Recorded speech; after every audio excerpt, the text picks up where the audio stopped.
BBC বাংলার television অনুষ্ঠান BBC প্রবাহে আপনাদের সবাইকে স্বাগত জানাচ্ছি। আমি শারমিন রমা। শুরুতেই দেখে নেব আজ কি থাকছে। জাতীয় রাজনীতিতে প্রভাব ফেলতে পারে ডাকসুর ফলাফল। ডাকসুতে ২৮টি পদে ২৩টিতে জয় পেল ছাত্র শিবির। নেপালে আটকা পড়েছে ফুটবল দল সহ ৪ শতাধিক বাংলাদেশি। সংসদীয় আসন বহালের দাবিতে বাগেরহাটে চলছে হরতাল অবরোধ। নেপালে সার্বিক নিরাপত্তার নিয়ন্ত্রণ নিয়েছে সেনাবাহিনী। কাতারে ইসরায়েলের হামলায় অসন্তুষ্ট ট্রাম্প। দর্শক, শুনছিলেন শিরোনাম, এবারে জানিয়ে দিচ্ছি সংবাদগুলোর বিস্তারিত। ঢাকা বিশ্ববিদ্যালয় কেন্দ্রীয় ছাত্র সংসদ ডাকসু দীর্ঘ ৬.৫ বছর পর হওয়া এবারে নির্বাচন ঘিরে দেশের ছাত্র রাজনীতিতে নতুন করে উত্তাপ তৈরি হয়েছে। রাজনৈতিক বিশ্লেষকরা মনে করছেন, শিক্ষার্থীদের ব্যাপক উচ্ছ্বাস, বিপুল সংখ্যক ভোটার উপস্থিতি এবং দিনভর অভিযোগ পাল্টা অভিযোগের মধ্যে দিয়ে ভোট গ্রহণ হওয়া এই নির্বাচনের প্রভাব শুধু বিশ্ববিদ্যালয় পর্যায়ে সীমাবদ্ধ থাকবে না, বরং এর ফল জাতীয় রাজনীতি, বিশেষ করে আগামী জাতীয় সংসদ নির্বাচনেও গুরুত্বপূর্ণ প্রভাবক হয়ে উঠতে পারে। বিশ্লেষকরা বলছেন, ঢাকা বিশ্ববিদ্যালয় দেশের সবচেয়ে গুরুত্বপূর্ণ শিক্ষা প্রতিষ্ঠানগুলোর একটি। ঐতিহ্যগতভাবে এখান থেকেই দেশের প্রধান রাজনৈতিক দলগুলোর ছাত্র সংগঠন তাদের নেতৃত্ব তৈরি করে এসেছে।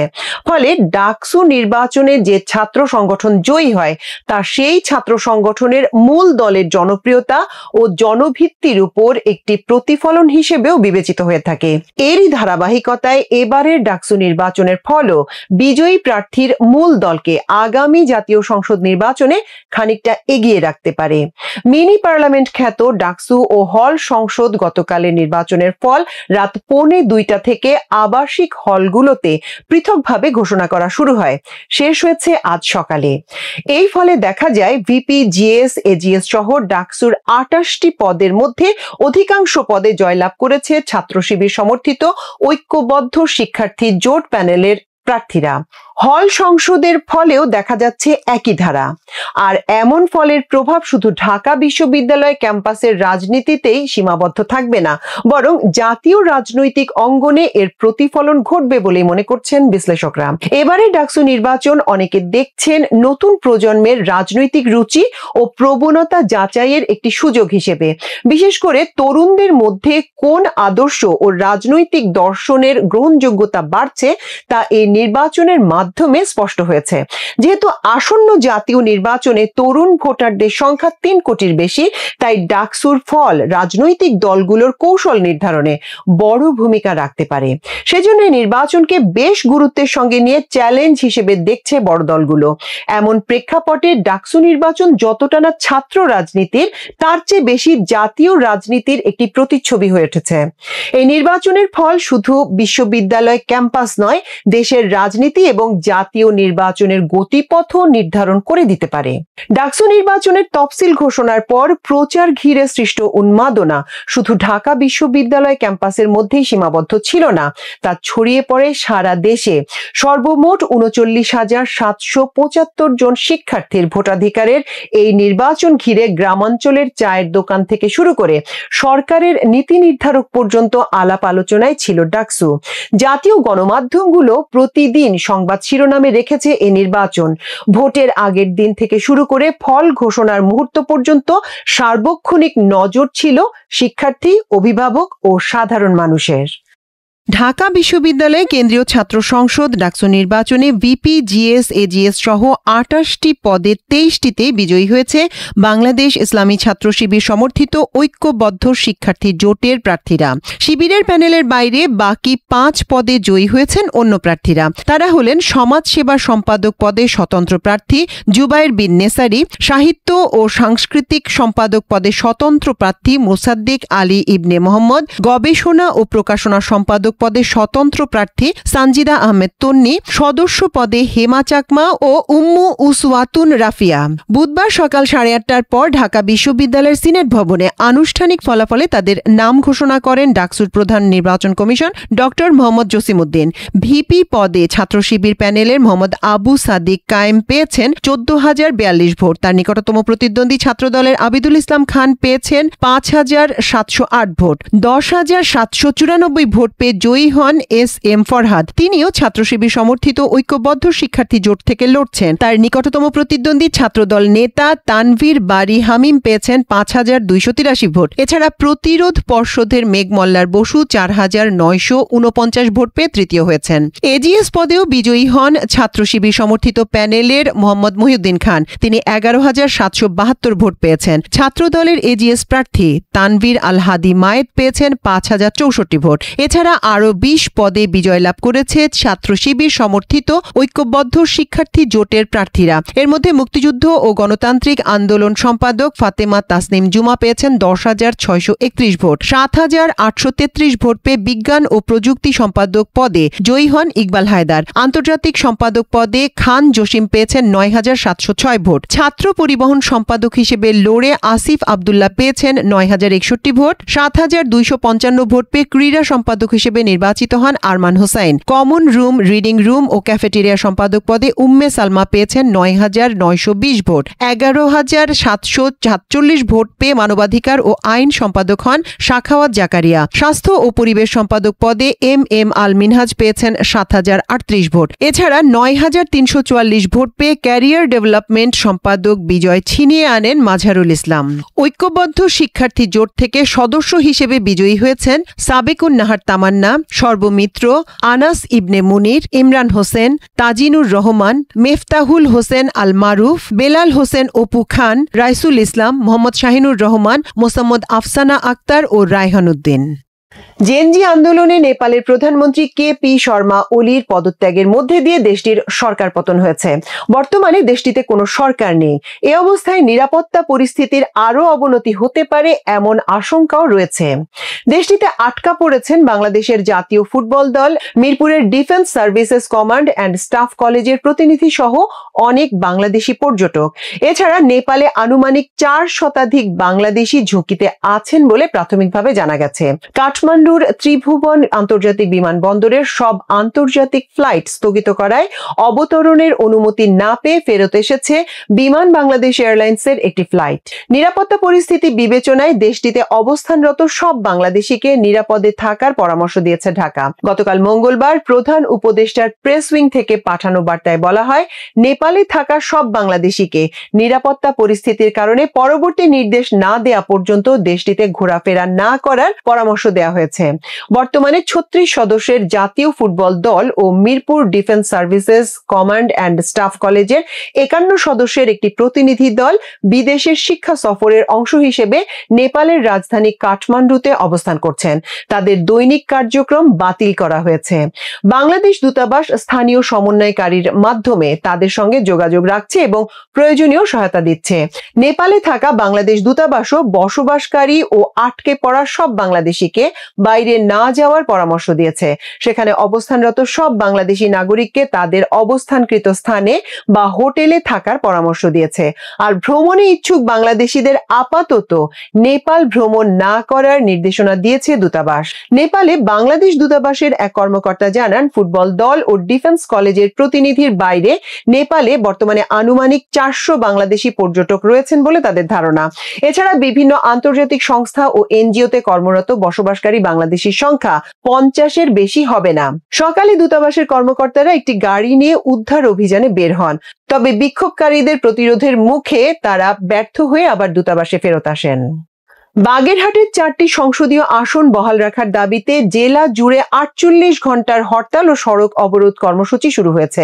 বুধবার সকাল থেকে বিভিন্ন সড়কে আগুন জ্বালিয়ে ও গাছের গুঁড়ি ফেলে হরতাল পালন করছেন সর্বদলীয় সম্মিলিত কমিটির নেতাকর্মীরা। এই কর্মসূচি চলবে বৃহস্পতিবার সন্ধ্যা ৬টা পর্যন্ত। এদিকে সকাল ৮টা থেকে হরতালের সমর্থনে বিভিন্ন স্থানে মিছিল শুরু হয়। সকাল ৮:৩০টায় জেলা নির্বাচন কর্মকর্তার কার্যালয়ের প্রধান ফটকের সামনে মিছিল করেন নেতাকর্মী ও স্থানীয়রা। এ সময় তারা হরতালের সমর্থনে স্লোগান দেন। ৪টি আসন ফিরিয়ে দেওয়ার জন্য ইসিকে হুঁশিয়ারিও দেন। যতদিন পর্যন্ত ৪টি আসন ফিরিয়ে না দেয়া হবে ততদিন পর্যন্ত আন্দোলন চালিয়ে যাওয়ার ঘোষণা দেন তারা। খোঁজ নিয়ে জানা যায়, বাগেরহাট খুলনা মহাসড়কের কেন্দ্রীয় বাস স্ট্যান্ড, জেলা প্রশাসকের কার্যালয়ের সামনে, খুলনা ঢাকা মহাসড়কের দশানী, নোয়াপাড়া, কাটাখালী, মোল্লারহাট সেতু, বাগেরহাট পিরোজপুর মহাসড়কের সাইনবোর্ড বাজার, খুলনা মোংলা মহাসড়কের ফয়লা, মোংলা বাসস্ট্যান্ড সহ জেলার অন্তত 20টি গুরুত্বপূর্ণ স্থানে সড়কের উপর গাড়ি, গাছের গুঁড়ি ও বেঞ্চ রেখে অবরোধ করছেন সর্বদলীয় সম্মিলিত কমিটির নেতাকর্মীরা। নির্বাচন কমিশনের চূড়ান্ত সীমানার গেজেট অনুযায়ী বর্তমান আসনের সীমানা বাগেরহাট 1, বাগেরহাট সদর, চিতলমারী ও মোল্লারহাট নিয়ে গঠিত, বাগেরহাট 2 গঠিত হয়েছে ফকিরহাট, রামপাল ও মোংলা নিয়ে, বাগেরহাট 3 গঠিত হয়েছে কচুয়া, মোরেলগঞ্জ ও শরণখোলা নিয়ে। দীর্ঘদিন থেকে 4টি আসনে নির্বাচন হচ্ছিল, এবার সেখানে হবে 3টি আসনে নির্বাচন। এবার জানাবো আন্তর্জাতিক খবর। বিক্ষোভকারী জেএনজি নেতাদের প্রতি শান্তিপূর্ণ সংলাপের মাধ্যমে সমাধান খোঁজার আহ্বান জানিয়েছেন নেপালের সেনাবাহিনীর প্রধান জেনারেল অশোক রাজ সিগদেল। তবে তারপরও অস্থিরতা না কমায় নেপালের নিরাপত্তার নিয়ন্ত্রণ নিয়েছে দেশটির সেনাবাহিনী। দেশটির অন্যান্য নিরাপত্তা সংস্থার সঙ্গে সমন্বয় করে সেনাবাহিনী নিরাপত্তার দায়িত্ব পালন করবে। মঙ্গলবার স্থানীয় সময় রাত 10টার দিকে নেপালি সেনাবাহিনী সদস্যরা দেশটির বিভিন্ন জায়গায় অবস্থান নেন। নেপালের প্রতিরক্ষা জনসংযোগ অধিদপ্তরের এক বিবৃতিতে সেনাবাহিনী সতর্ক করে বলেছে, কিছু গোষ্ঠী এই অস্থিরতাকে কাজে লাগিয়ে সাধারণ মানুষের জীবন ও সরকারি বেসরকারি সম্পত্তির মারাত্মক ক্ষতি করছে। সেনাবাহিনী নাগরিকদের সংযত থাকতে এবং দেশ জুড়ে আরো ধ্বংস রোধে সহযোগিতা করতে আহ্বান জানিয়েছে। বিবৃতিতে আরো বলা হয়, এ ধরনের কার্যকলাপ বন্ধ না হলে সেনাবাহিনী অন্যান্য নিরাপত্তা বাহিনীর সঙ্গে সম্পূর্ণভাবে মোতায়েন হয়ে পরিস্থিতি নিয়ন্ত্রণে আনবে। মোতায়েন কার্যক্রম শুরু হলে সামগ্রিক নিরাপত্তা পরিস্থিতি নতুন করে মূল্যায়ন করা হবে। এর আগে মঙ্গলবার সন্ধ্যায় দেয়া এক ভিডিও বার্তায় নেপালের সেনাবাহিনী প্রধান জেনারেল অশোক রাজ সিগদেল বলেন, বর্তমান কঠিন পরিস্থিতি স্বাভাবিক করা ও জাতির সর্বোচ্চ স্বার্থ রক্ষা করা সবার দায়িত্ব। আমি বিক্ষোভ কর্মসূচি স্থগিতের অনুরোধ করছি এবং সংশ্লিষ্ট পক্ষগুলোকে সংলাপের পথে আসার আহ্বান জানাচ্ছি। কাতারের দোহায় ফিলিস্তিনি স্বাধীনতাকামী সংগঠন হামাসের শীর্ষ নেতাদের উপর বর্বর ইসরায়েলি হামলার ঘটনায় অবশেষে নীরবতা ভেঙে বক্তব্য দিয়েছেন মার্কিন প্রেসিডেন্ট ডোনাল্ড ট্রাম্প। বলেছেন, কাতারে হামাস শীর্ষ নেতাদের উপর ইসরায়েলের হামলার ধরন তাকে সন্তুষ্ট করেননি। এটি গাজায় শান্তি আলোচনার ভবিষ্যৎ অনিশ্চিত করে দিতে পারে। মঙ্গলবার স্থানীয় সময় সন্ধ্যায় সাংবাদিকদের সঙ্গে আলাপকালে ট্রাম্প বলেন, আমি পুরো পরিস্থিতি নিয়ে খুশি নই, এটা ভালো পরিস্থিতি নয়। তবে একটাই কথা বলতে পারি, আমরা বন্দীদের ফেরত চাই, কিন্তু এই ঘটনা ঘটার ধরনে আমরা সন্তুষ্ট নই। ট্রাম্পের কিছু উপদেষ্টাও কাতারে ইসরায়েলি হামলার সিদ্ধান্তে ক্ষোভ প্রকাশ করেছেন। সবশেষে খেলার খবর, ফুটবল। লাতিন আমেরিকা অঞ্চল থেকে সবার আগে বিশ্বকাপ খেলা নিশ্চিত করেছিল আর্জেন্টিনা। পয়েন্ট টেবিলেও তাদের শীর্ষে থাকা নিশ্চিত হয়েছিল। 5 সেপ্টেম্বর ঘরের মাঠে ভেনেজুয়েলার বিপক্ষে শেষ ম্যাচে খেলেছিলেন লিওনেল মেসি। বিশ্বকাপ বাছাইয়ের আর্জেন্টিনার শেষ ম্যাচ ছিল ইকুয়েডরের বিপক্ষে। ইনজুরি সংখ্যা থাকায় এই ম্যাচ খেলা থেকে বিরত থাকেন মেসি। মেসিহীন আর্জেন্টিনা বিশ্বকাপ বাছাইয়ের শেষ ম্যাচ খেলতে নেমে জয় নিয়ে ফিরতে পারেনি। ইকুয়েডরের কাছে তারা পরাজিত হয়েছে 1-0 গোলের ব্যবধানে। অন্তর্বর্তী সরকারের 13 মাসের শাসনামলে সবচেয়ে বেশি আলোচনা সমালোচনা হয়েছে যেসব বিষয় নিয়ে, তার মধ্যে অন্যতম ছিল মব সন্ত্রাসের ইস্যু। 2024-এর অগাস্টে অন্তর্বর্তী সরকার ক্ষমতা নেওয়ার পর থেকে দেশের বিভিন্ন এলাকায় মাজারে হামলা, পালিয়ে যাওয়া রাজনৈতিক নেতাদের বাড়ি ভাঙচুর, ধর্ম অবমাননার অভিযোগে গ্রামে হামলা থেকে শুরু করে বিশ্ববিদ্যালয় শিক্ষার্থীদের সাথে গ্রামবাসীর সংঘর্ষ বা 2 রাজনৈতিক দলের মধ্যে সহিংসতার একাধিক ঘটনা ঘটেছে মব তৈরি করার মাধ্যমে। বেসরকারি মানবাধিকার সংস্থা মানবাধিকার সংস্কৃতি ফাউন্ডেশনের হিসেব অনুযায়ী 2024 সালের সেপ্টেম্বর থেকে এবছরের মে মাস পর্যন্ত 9 মাসে শুধু গণপিটুনি ও মাজারে হামলার ঘটনা ঘটেছে অন্তত 238টি। যেসব ঘটনায় এই সময়ের মধ্যে অন্তত 106 জন মারা গেছে বলে বলছে সংস্থাটি। অন্তর্বর্তী সরকারের উপদেষ্টারাও বিভিন্ন সময়ে এই মব সন্ত্রাসের ইস্যুতে নানা মন্তব্য করে এসেছেন। এখন যে আপনি যেটাকে মব বলছেন, আমি ওইটাকে মব বলছি না, বলছি এটাকে প্রেসার গ্রুপ। মব জাস্টিস এইটা হলো কোনো অবস্থায় গ্রহণযোগ্য না। মব জাস্টিস সরকার কোনোভাবেই বরদাস্ত করে না। সরকারের পক্ষ থেকে মব ইস্যুতে পদক্ষেপ নেওয়া বা ঘটনার পর বিচারের আশ্বাস দেওয়া হলেও তা কার্যত সীমাবদ্ধ থেকেছে কাগজ কলমেই। অনেক ঘটনার ক্ষেত্রে নেওয়া আইনি পদক্ষেপ নিয়েও রয়েছে নানা সমালোচনা। যেমন গত শুক্রবার রাজবাড়ির গোয়ালন্দে নুরাল পাগলা হিসেবে পরিচিত এক ব্যক্তির মাজারে হামলার ঘটনায় ভুক্তভোগীর পরিবারের পক্ষ থেকে কোনো মামলা করা হয়নি। পুলিশও মাজারে হামলার ঘটনায় কোনো মামলা করেনি। ওই ঘটনায় পুলিশ বাদী হয়ে একটি মামলা করেছে, যেটি করা হয়েছে ওই ঘটনাকে কেন্দ্র করে পুলিশের ওপর হওয়া হামলার অভিযোগে। মানবাধিকার কর্মীদের কেউ কেউ অভিযোগ তুলছেন, অনেক ক্ষেত্রে মবের ঘটনায় সরকারের প্রচ্ছন্ন প্রশ্রয়ের কারণেই মব সন্ত্রাসের ঘটনা নিয়ন্ত্রণ করা সম্ভব হচ্ছে না, যেরকম বলছিলেন মানবাধিকার সংস্কৃতি ফাউন্ডেশনের নির্বাহী পরিচালক সাইদুর রহমান।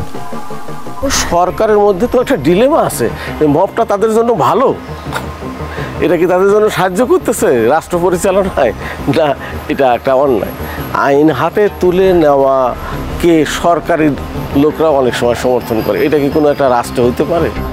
গত এক বছরে মব সন্ত্রাসের অনেক ঘটনায় আইন শৃঙ্খলা রক্ষাকারী বাহিনীর ভূমিকা নিয়েও ব্যাপক সমালোচনা হয়েছে। অনেক ঘটনার ছবি বা ভিডিওতে দেখা গেছে মবের হামলার সময় পুলিশ বা সেনাবাহিনী সদস্যদের ঘটনাস্থলের কাছে অনেকটা নিষ্ক্রিয়ভাবে অবস্থান নিয়ে থাকতে। আইন শৃঙ্খলা রক্ষার ক্ষেত্রে পুলিশের এমন নিষ্ক্রিয় ভূমিকার কারণও সরকারের শীর্ষ পর্যায়ের সদিচ্ছার অভাব বলে মনে করেন সাবেক পুলিশ প্রধান নুরুল হুদা। তিনি বলছিলেন, প্রশাসনের শীর্ষ পর্যায়ে রাজনৈতিক নেতৃত্বের অভাবই এমন পরিস্থিতি তৈরি করছে। লিডারশিপের ব্যাপার, যদি লিডারশিপে মনে মনে করা হয়ে থাকে যে না, নিকট অতীতে আমরা পুলিশ অ্যাকশনের জন্যই এই বিরাট পরিবর্তন হয়েছে, অতএব আমি যদি অ্যাকশন নিতে যাই তাহলে এমন একটা পরিবর্তন হবে যেটা কাঙ্ক্ষিত না, যেটা সরকারের জন্য অসুবিধার মতো ব্যাপার, তো আমি তাহলে অ্যাকশনে যাব না। হয়তো অনেক সময় সেরকম মেন্টালিটি কাজ করতে পারে। সার্বিকভাবে আইন শৃঙ্খলার এমন পরিস্থিতির মধ্যে প্রশাসন কতটা সুষ্ঠুভাবে নির্বাচন আয়োজন করতে পারবে তা নিয়েও প্রশ্ন উঠছে। সরকারের পক্ষ থেকে বলা হচ্ছে যে নির্বাচনের সময় মব সন্ত্রাসের ইস্যু দুশ্চিন্তার কারণ হবে না। জনগণ যে সময় নির্বাচনমুখী হয়ে যাবে সেই সময় তাদের কেউ বাধা দিতে পারবে না। যদিও পুলিশের সাবেক মহাপরিচালক নুরুল হুদা মনে করেন নির্বাচনের সময় পুলিশের ভূমিকা কিছুটা পক্ষপাতদুষ্ট হলে অবাক হওয়ার কিছু নেই। আমাদের একটা কথা শুনতাম, পাগড়ি জিস তরফ সালাম উস তরফ। তো তখন সবাই যদি বুঝে ফেলে যে এই পাগড়িটা, ক্ষমতার পাগড়িটা ওরা পড়তে যাচ্ছে, সবাই তো যেদিকে সূর্য সেদিকেই যাবে আর কি। আশ্চর্য হওয়ার কিছু নাই, কেন সবাই যখন মনে করছে না এই জিতবে, খালি এদের সাথেই থাকি। তবে মব নিয়ে এই উদ্বেগ আর আইন শৃঙ্খলা রক্ষাকারী বাহিনীর ভূমিকা নিয়ে সংশয়ের মধ্যেই পুলিশ ও প্রশাসন আত্মবিশ্বাসী যে তারা সুষ্ঠুভাবে নির্বাচন আয়োজন করতে পারবে। নাগিব বাহার, বিবিসি নিউজ বাংলা। কাতারে ইসরায়েল এভাবে হামলা করবে তা কেউ কল্পনা করেনি। মঙ্গলবার দিন দুপুরে কাতারের রাজধানী দোহার একেবারে কাছেই বিমান হামলা করেছে ইসরায়েল। যে হামলার কারণে এখন ভেস্তে যেতে বসেছে গাজায় যুদ্ধবিরতি নিয়ে আমেরিকার উদ্যোগ। কারণ ইসরায়েল যেখানে হামলা করেছে সেই ভবনেই আলোচনার জন্য বসেছিলেন হামাসের শীর্ষ কূটনৈতিক নেতারা। যদিও হামাস দাবি করছে এই হামলায় তাদের শীর্ষ নেতারা নিহত হননি। ধারণা করা হচ্ছে হামাসের শীর্ষ নেতা খলিল আল খায়েরকে হত্যা করতেই এই হামলা চালানো হয়েছে। হামলা চালানোর সময় ইসরায়েলের প্রধানমন্ত্রী বেনিয়ামিন নেতানিয়াহু মিলিটারি কমান্ড সেন্টারে ছিলেন এবং কোনো রাগঢাক না করেই হামলার পরপর তিনি জানান ইসরায়েল এই হামলা চালিয়েছে এবং তারা প্রতিশোধ নিয়েছে। Now they were meeting in the same place, exactly the same place, where they celebrated. তারা ওই ভবনেই প্রায় 2 বছর আগে ইসরায়েলে হামলার উদযাপন করেছিল। যুদ্ধের শুরুতে আমি প্রতিজ্ঞা করেছিলাম ইসরায়েলে ওই হামলায় জড়িতদের অবশ্যই শাস্তি দেব। আজ আমি সেই প্রতিজ্ঞা রক্ষা করেছি। Israel and I have kept that promise. কাতারের প্রধানমন্ত্রী মোহাম্মদ আল থানি প্রতিক্রিয়ায় বলেছেন, এই হামলার জবাব দেওয়া এখন কাতারের অধিকার। The attack happened at 3:46. বিকেল 3:46 আক্রমণ করা হয় আর আমেরিকার কাছ থেকে আমরা ফোন কল পাই 3:56। এরপর আমেরিকার প্রেসিডেন্ট কাতারের আমিরকে ফোন দেন। তারা জানান যে হামলা শুরুর আগ পর্যন্ত আমেরিকা জানতো না যে হামলা হবে।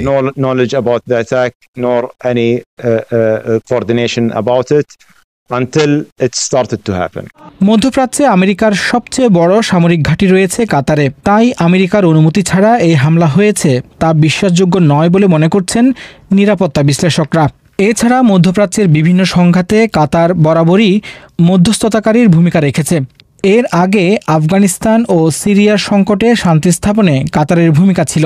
হামাসের নেতারাও দোহাই থেকে কাতারের মাধ্যমে তাদের যুদ্ধবিরতির আলোচনা চালিয়ে যাচ্ছিলেন। আলোচনা চলাকালীন এমন হামলা পুরো প্রক্রিয়াকে থামিয়ে দিতে পারে বলে আশঙ্কা করা হচ্ছে। ইসরায়েলের এমন আচরণে বিরক্তি প্রকাশ করেছেন মার্কিন প্রেসিডেন্ট ডোনাল্ড ট্রাম্প। পুরো ব্যাপারটা নিয়ে আমি মোটেই খুশি নই। অবস্থা মোটেই ভালো না। আমরা চাই সমঝোতা হোক, কিন্তু এভাবে হামলা নিয়ে আমরা খুবই অসন্তুষ্ট।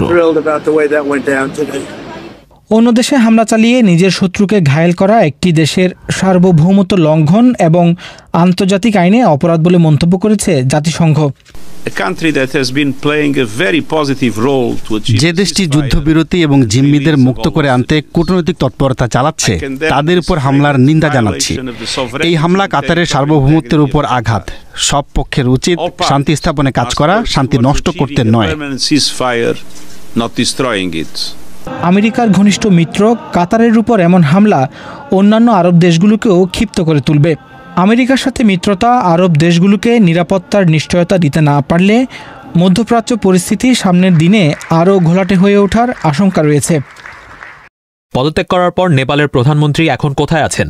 বিক্ষোভের মুখে মঙ্গলবার কেপি শর্মা ওলির পদত্যাগের পর থেকে সোশ্যাল মিডিয়ায় এই বিষয়টি নিয়েই সবচেয়ে বেশি জল্পনা চলছে।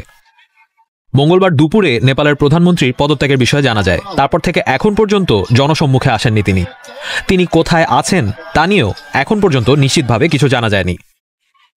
নেপালের গণমাধ্যমের খবরে বলা হচ্ছে, বিক্ষোভের মুখে বেশ কয়েকজন রাজনৈতিক নেতা ও কয়েকজন মন্ত্রী সেনাবাহিনীর সদর দপ্তরে আশ্রয় নিয়েছে। তবে সেই নেতাদের মধ্যে সাবেক প্রধানমন্ত্রী কেপি শর্মা ওলি রয়েছেন কিনা সে সম্পর্কে জানা যায়নি কিছু নিশ্চিতভাবে। রাজনৈতিক আদর্শের দিক থেকে কেপি শর্মা ওলি কিছুটা বামপন্থী ঘরানার ছিলেন বলে মনে করা হয়। তিনি মার্কসিস্ট লেনিনিস্ট মতবাদের ভিত্তিতে গঠিত নেপালের কমিউনিস্ট পার্টির প্রতিষ্ঠাতা সদস্য ছিলেন। 2015 থেকে 2024 পর্যন্ত 4 বার নেপালের প্রধানমন্ত্রীর দায়িত্বে এসেছেন তিনি। যদিও রাজনৈতিক সংকট তৈরি হওয়ায় এর মধ্যে একবারও তিনি তার 5 বছরের মেয়াদ পূরণ করতে পারেননি। ক্ষমতাসীন জোটের অংশীদাররা সমর্থন সরিয়ে নেয় আগের 3 মেয়াদের মাঝপথেই পদত্যাগ করতে হয় তাকে। আর এবার পদত্যাগ করতে হলো বিক্ষোভের মুখে। রাজনৈতিকভাবে কেপি শর্মা ভারত বিরোধী হিসেবে পরিচিত ছিলেন, তাই দেশের বাইরে গেলেও তিনি ভারতে আশ্রয় নেননি বলেই ধারণা করেন নেপালের বিশ্লেষকরা। তারা মনে করেন তিনি যদি দেশ ছেড়ে পালিয়ে গিয়েই থাকেন তাহলে তিনি সংযুক্ত আরব আমিরাতের শহর দুবাই বা মিয়ানমারের রাজধানী নেপিদোতে আশ্রয় নিয়ে থাকতে পারেন।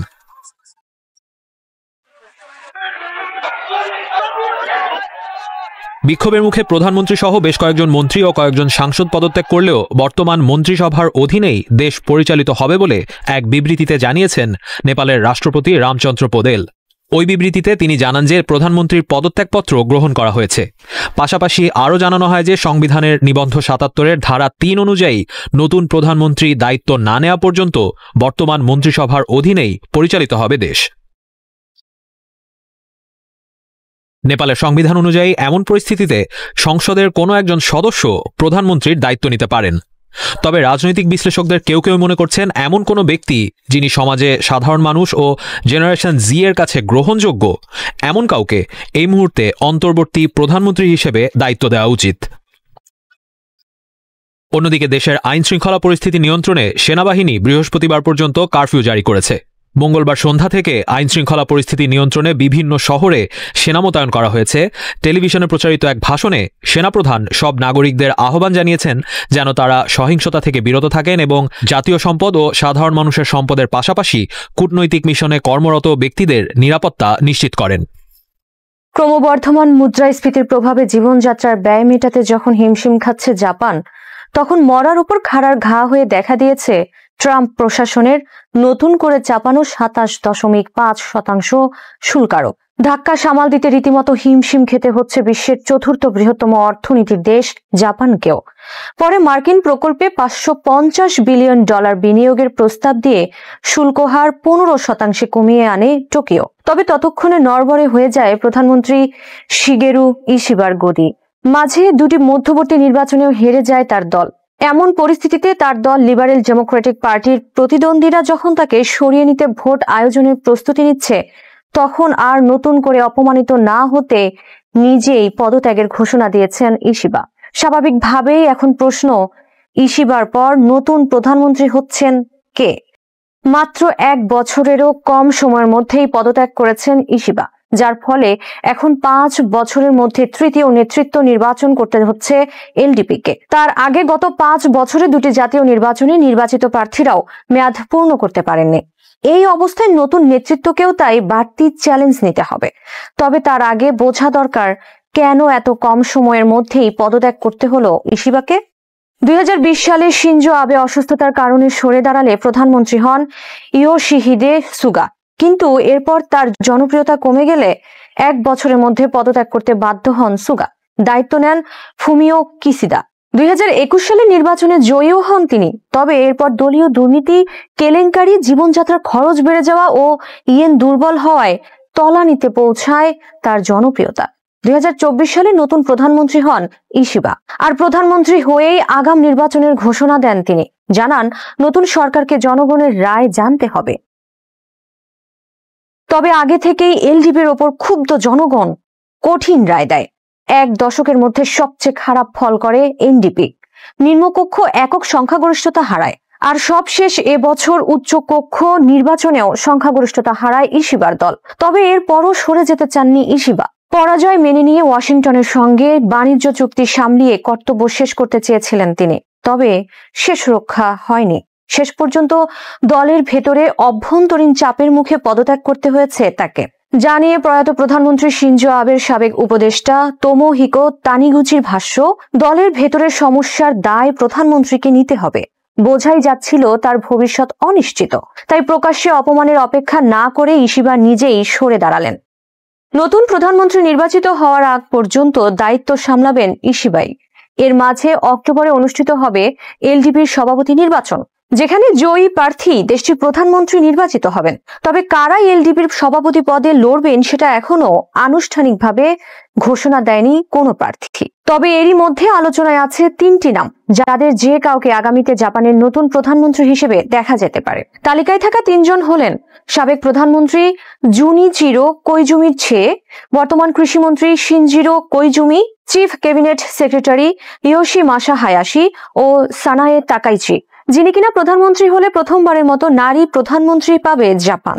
অবশ্য তিনি ইশিবার সঙ্গেও প্রধানমন্ত্রী হওয়ার দৌড়ে ছিলেন।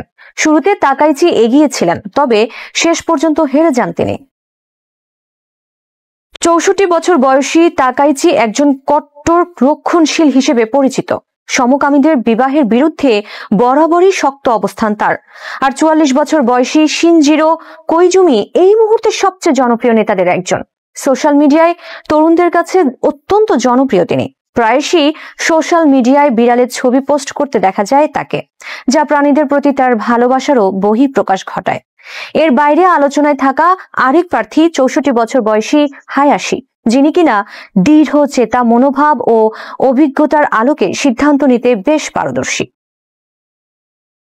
আর এই 3 সম্ভাব্য প্রার্থীর ব্যাপারে তানিগুচির ভাষ্য, এখানে প্রার্থীরা 3 রকম। কেউ খুব রক্ষণশীল, কেউ অভিজ্ঞ হলেও খুব বেশি চমকপ্রদ নয়, আবার কেউ তুলনামূলক অনভিজ্ঞ। আর এর বাইরের সম্ভাবনা আছে সাবেক পররাষ্ট্রমন্ত্রী তোশিমিৎসু মটেগি এবং সাবেক অর্থনৈতিক নিরাপত্তা মন্ত্রী তাকায়ুকি কোবাশিওরো। নতুন প্রধানমন্ত্রীর সবচেয়ে বড় চ্যালেঞ্জ হবে বিভক্ত এলডিপিকে ঐক্যবদ্ধ করা, ভোটারদের এলডিপির প্রতি দৃষ্টি ফিরিয়ে আনা। কেননা অতি সম্প্রতি নির্বাচনে নতুন ডানপন্থী দল সানসাইতো বেশ ভালো করেছে। তারা অনেক রক্ষণশীল, ভোটারকেও টেনে নিয়েছে। আগে যারা এলডিপিকে ভোট দিত তাদের অনেকেই এখন দলটির প্রতি ঝুঁকছে। এ ব্যাপারে তানিগুচির ভাষ্য, যারা সাধারণত এলডিপিকে সমর্থন করতেন তারা হতাশ হয়ে নতুন দলকে সুযোগ দিয়েছেন। তাই নতুন নেতার বড় দায়িত্ব হবে এই ভোটারদের ফিরিয়ে আনা। আর এর বাইরে দেশ জুড়ে মূল্যস্ফীতি ও জীবনযাত্রার ব্যয় কমাতে ভূমিকা রাখতে হবে নতুন প্রধানমন্ত্রীকে। ঠেকাতে হবে ইয়েনের দরপতন, এছাড়াও মোকাবেলা করতে হবে আন্তর্জাতিক চ্যালেঞ্জ। সম্প্রতি উত্তর কোরিয়ার প্রেসিডেন্ট কিম জং উন ও রুশ প্রেসিডেন্ট ভ্লাদিমির পুতিনকে নিয়ে ভিক্টরি ডে পালন করেছে চীন, যা জাপানের জন্য উদ্বেগের। তাই নতুন যেই ক্ষমতায় আসুক না কেন, তাকে যুক্তরাষ্ট্র ও দক্ষিণ কোরিয়ার সঙ্গে সহযোগিতার সম্পর্ক বজায় রাখতে হবে। গত 20 বছরে 10 জনেরও বেশি প্রধানমন্ত্রী এসেছে জাপানে। এর কারণ হিসেবে টেম্পল ইউনিভার্সিটি জাপানের অধ্যাপক জেমস ব্রাউনের ভাষ্য, জাপান মূলত একদলীয় গণতন্ত্র, প্রায় সবসময়ই এলডিপির ক্ষমতায় থাকে। ফলে প্রতিযোগিতা বাইরের দল থেকে নয়, বরং দলের ভেতরেই হয়। এলডিপির ভেতরে বিভিন্ন গোষ্ঠী নিজেদের মানুষকে প্রধানমন্ত্রী বানাতে চায়। তাই যেই নেতা হন সঙ্গে সঙ্গেই অনেকে তাকে সরাতে চেষ্টা শুরু করে। তাই নতুন করে যেই ক্ষমতায় আসুক তাকে বিষ মিশ্রিত পেয়ালা থেকেই পানি পান করতে হবে বলেও জানান এই অধ্যাপক। সবাইকে শুভকামনা জানিয়ে আমি শারমিন রমাজ এখানেই বিদায় নিচ্ছি। ভালো থাকবেন।